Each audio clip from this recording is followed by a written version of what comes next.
que hem organitzat, Cau de Llunes, l'Assemblea Feminista Revolucionària de Tarragona, conjuntament amb alguns col·lectius de l'esquerra independentista del camp.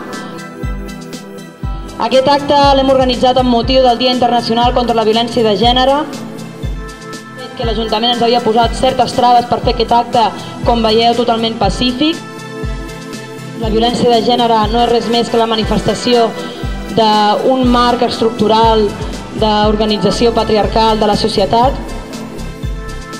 Els mitjans de comunicació única i exclusivament aborden la qüestió com si fos un fenomen aïllat que pateixen unes dones a mans d'uns psicòpates.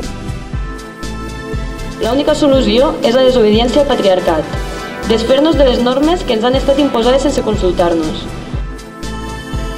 Combatem el patriarcat i construïm relacions lliures de violència.